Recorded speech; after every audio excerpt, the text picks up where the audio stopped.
मेरा नाम डॉक्टर हिमांशु मित्तल है। मैं टोंक में अभी जिला क्षयरोग अधिकारी पद पर टीबी अस्पताल टोंक में काम करता हूँ।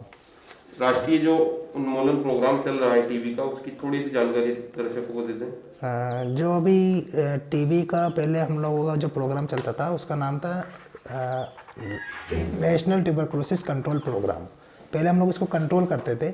अब हमारा टारगेट जो हो गया है वो हो गया है कि राष्ट्रीय क्षय उन्मूलन प्रोग्राम, इसका नाम हमने बदल दिया है राष्ट्रीय क्षय उन्मूलन प्रोग्राम। इसके अंदर में हमारा है एन टीबी, कि हमको टीबी को एलिमिनेट करना है बाय द 2025। हमको जो एलिमिनेट करना है वो हमको जो 2025 तक इसको ख़त्म करना है। इसके लिए हम लोग इसको ज़्यादा से ज़्यादा मरीज को ट्रीटमेंट देंगे, और जो उनके कांटेक्ट होते हैं या जो जिनमें हाई रिस्क वाले ग्रुप के जो मरीज होते हैं उनको हम रूल आउट करेंगे, उनको हम ढूंढेंगे एक्टिवली। पहले पैसिवली ढूंढा करते थे, अभी एक्टिवली उनको ढूंढा करेंगे और उनके अंदर हम टीबी नहीं है उसके लिए प्रिवेंटिव थेरेपी देंगे, और जो टीबी की जांच में पॉजिटिव आएंगे वो टीबी का इलाज करेंगे। पिछले कई सालों में टीबी की जो बीमारी है इसकी रेट में कितनी बढ़ोतरी और कितनी गिरावट आई है? टीबी की बीमारी इसमें डायग्नोसिस क्योंकि बढ़ने लग गया पहले, क्योंकि हमारे डायग्नोसिस की सुविधाएं बढ़ने लग गई, बहुत सारे टेस्ट होने लग गए, सीबीनाट ट्रूनाट हम लोग करने लग गए, जिसके कारण टीबी की जांच निकल के सामने आ रही है। तो छुपे हुए मरीज हमारे पास बहुत ज़्यादा सामने आने लग गए, जिसके कारण ऐसा लगता है कि टीबी की बढ़ोतरी हो रही है, पर वो छुपे हुए मरीज सामने आ रहे हैं जो टीबी की थे। ओवरऑल देखा जाए तो मरीज का इलाज हो रहा है, अच्छे से इलाज मिलने लग गया, जिसके कारण अब टीबी कंट्रोल होने लग गई है। अच्छा, एक जो ये भ्रांतियां होती हैं कि टीबी अगर किसी को हो गया तो बच नहीं पाएगा, उसके आसपास नहीं जाएं, उसके साथ नहीं बैठें, वहाँ वो कितनी सच्चाई होगी? देखो, टीबी की जो ये भ्रांतियाँ होती है तो इसके अंदर में दो तरह के हम लोग टीबी मानते हैं। तो जो बलगम में पॉजिटिव आती है, और दूसरी होती है कि जो बलगम के अलावा जो फेफड़े के अलावा कहीं और की टीबी हो सकती है, शरीर के किसी भी अंग की हो सकती है। जो दूसरे अंग की टीबी होती है वो फैलती नहीं है, पास साथ खाने से, साथ बैठने से, साथ सोने से वो फैलती नहीं है। और जो बलगम की टीबी होती है उसके अंदर में अगर खांसी में अगर बलगम निकलता है, वो पॉजिटिव है, तो उससे फैलने के चांस रहते हैं।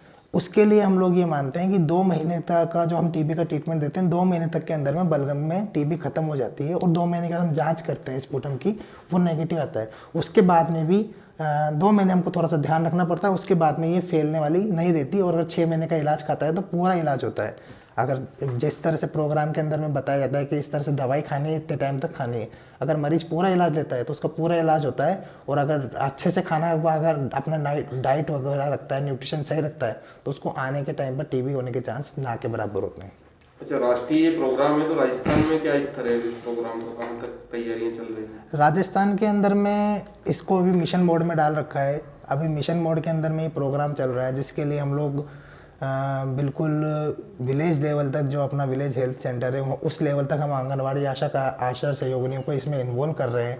जिसके कारण अब पहले मिशन मोड के अंदर में पहले 1 लाख पॉपुलेशन के ऊपर में 800-700 जांच हुआ करती थी, उसको बढ़ा करके अब हम 2000 जांच पर 1 लाख पॉपुलेशन के ऊपर हम लोग करना चाह रहे हैं कि इसको 2000 तक लेकर जाएंगे। इसके लिए हम लोग आशा सहयोगिनी और आंगनवाड़ी कार्यकर्ता को इन्वॉल्व कर रहे हैं। जो पहले 1000 की पॉपुलेशन के ऊपर में 3-4 स्लाइड देती थी, उनको टारगेट दिया है कि वो अब ज़्यादा स्लाइड देंगी, और पॉजिटिव अगर निकलता है उनका भेजे हुए स्लाइड्स के अंदर में से, तो उनको प्रोत्साहन राशि के रूप में 500 रुपये पर पॉजिटिव पेशेंट भी दिया जाएगा।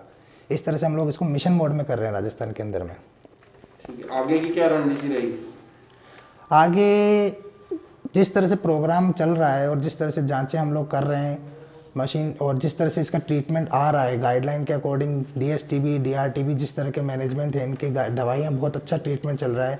तो अगर इस तरह से अगर ट्रीटमेंट चलता रहा और जिस तरह से मिशन मोड में प्रोग्राम चल रहा है चलता रहा, तो टीबी को हम लोग ज़रूर ख़त्म कर पाएंगे राजस्थान से। बच्चों का जो वैक्सीनेशन होता है वो वहाँ टीबी को बचाने में कहाँ तक सहायक होता है? जो बच्चों को पैदा होने के बाद में बीसीजी वैक्सीन लगती है, उससे बच्चों को खतरनाक टीबी जो होती है उससे सुरक्षा मिलती है। और जैसे कि सीएनएस टीबी हो गई या स्पाइन की टीबी हो गई, उसके होने के चांस ना के बराबर होते हैं। और अगर पोषण अच्छा मिलता है तो उसकी इम्यूनिटी बढ़ती है, तो टीबी नहीं होगी उसको, और अगर होगी तो भी खतरा ना के बराबर रहेगा। बहुत हल्की टीबी होगी जिससे जिसका इलाज आसानी से किया जा सकता है। आखिरी में डॉक्टर साहब, आप टीबी से बचने के लोगों को बता दीजिए। देखो, टीबी से बचने के लिए सबसे इम्पोर्टेंट चीज़ है कि टीबी होने के चांस किस किस में ज़्यादा रहते हैं वो मैं आपको बताता हूँ। जैसे कोई शुगर का मरीज़ है जिनकी इम्यूनिटी कम होती है, कोविड के मरीज़ जो कोविड से ग्रसित हो चुके हैं उनमें भी टीबी होने के चांस ज़्यादा रहेंगे। जो कैंसर के पेशेंट हैं जिनको कीमोथेरेपी चलती है उनमें टीबी होने के चांस ज़्यादा रहते हैं।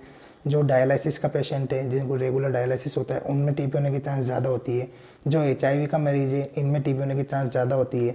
जो प्रेगनेंसी में रहती है, प्रेगनेंसी अपने आप में एक इम्यून स्टेट कम करने वाली स्टेट है, इसके अंदर में टीबी होने के चांस ज़्यादा रहते हैं अगर न्यूट्रिशन सही नहीं मिलता। तो मेरा कहना ये है कि जो भी हाई रिस्क पेशेंट होते हैं जो मैंने अभी बताया, इनको अगर पता चलता है कि यार मेरे को शुगर है या मुझे थेरेपी चल रही है तो ये अपने टीबी की जांच अवश्य कराए। एक सिलिकोसिस वाले मरीज होते हैं, उनके अंदर में जो पत्थर का काम करते हैं, उनके फेफड़े में अगर पत्थर जम जाता है तो उनको टीबी होने के चांस ज़्यादा रहते हैं। तो ये समय पे जांच कराए, तो समय पे जांच करा करके टीबी प्रिवेंटिव थेरेपी हम लोग देते हैं कि हम लोग होने से पहले उसको रोक के रखें, जिसमें 3 महीने का कोर्स होता है, हफ्ते के अंदर में 1 गोली खानी होती है।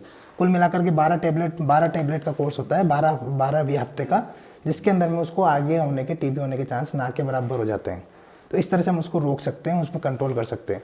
और जो नए मरीज आते हैं समय पर उपचार खाएं तो इसका पूरा इलाज संभव है। किसी तरह की परेशानी होती है तो वो दिखाकर वापस से इलाज लेते रहे। ऐसा ना सोचे कि टीबी तो ख़त्म नहीं होगी, टीबी कंट्रोल हो सकती है, ख़त्म हो सकती है आराम से।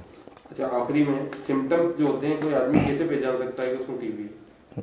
टीबी के सिम्टम्स के लिए हम लोग 3-4 चीज़ें हम लोग बताते हैं कि एक तो जैसे किसी को खांसी हो रही है, 2 हफ्ते से ज़्यादा हो गए, खांसी हो रही है, वो खांसी ठीक नहीं हो रही, बुखार हो रहा है, बुखार के अलावा वज़न कम हो रहा है, या फिर रात में पसीना आता है, या खकार में खून की शिकायत रहती है, भूख नहीं लगती, ये सारे टीबी के सिम्टम्स है। अगर किसी को ये दिक्कत रहती है तो उसको टीबी की जांच जरूर कराना चाहिए। इसके अलावा छोटे बच्चों के अंदर में कई बार खकार नहीं आता तो हम उनके अंदर में ये देखते हैं कि उनका वज़न ही नहीं बढ़ रहा, बहुत टाइम हो गया कि यार वज़न नहीं बढ़ता, ठीक है, तो उसके अंदर में हमको सस्पेक्ट करना चाहिए कि टीबी का मरीज़ तो नहीं है, इसको बच्चे को टीबी तो नहीं हो रखी। जिनके अंदर में कांटेक्ट होते हैं, घर में किसी की दवाई चली, तो जो बुजुर्ग और जो बच्चे होते हैं जिनकी इम्यूनिटी कम मानते हैं हम लोग, उनके अंदर में अगर वजन बढ़ नहीं रहा या वजन घट रहा है तो उनमें टीबी की जांच अवश्य करानी चाहिए। क्या पूर्ण तरीके से टीबी का इलाज संभव है? बिल्कुल बिल्कुल, पूरा संभव है टीबी का इलाज। और जो मिनिमम कोर्स होता है वो कितने टाइम का? मिनिमम कोर्स जो टीबी का होता है वो 6 महीने का होता है। 6 महीने मान लीजिए कि 2 दिन दवाई मिस कर दी तो जो एक कहते हैं कि आपको शुरू से वापस इलाज करना पड़ेगा। नहीं नहीं, ऐसा नहीं होता। 2 दिन अगर किसी कारण से दवाई मिस हो जाती है तो उसको 6 महीने प्लस 2 दिन हम लोग दवाई दे देते हैं, बाकी उसका कोर्स पूरा 6 महीने का ही रहता है। ठीक है डॉक्टर साहब, बहुत बहुत धन्यवाद टीबी के बारे में पूरी जानकारी देने के लिए। इसके अंदर में जैसे मरीज को हम लोग टीबी की दवाई खिलाते हैं तो उसके अंदर में जैसे जो मरीज दवाई खाएगा उसको हम लोग 500 रुपये महीना निक्षय पोषण योजना के अंदर में, ताकि उसका पोषण बढ़े, वो भी हम लोग मरीज को देते हैं। ये सुविधा भी सरकार की तरफ से उपलब्ध होती है। अभी पिछले साल की हम बात करें 2021 की, तो लगभग 3180 मरीज हम लोगों के यहाँ से स्टार्ट हुए और जिसमें से 90% के आसपास हमारी क्योर रेट रही, 90% मरीज उसमें ठीक हुए हैं और लगभग 80 लाख का पेमेंट हम उनको अकाउंट में ट्रांसफ़र कर चुके हैं और 20 लाख का कुछ दिनों में ट्रांसफ़र हो जाएगा। और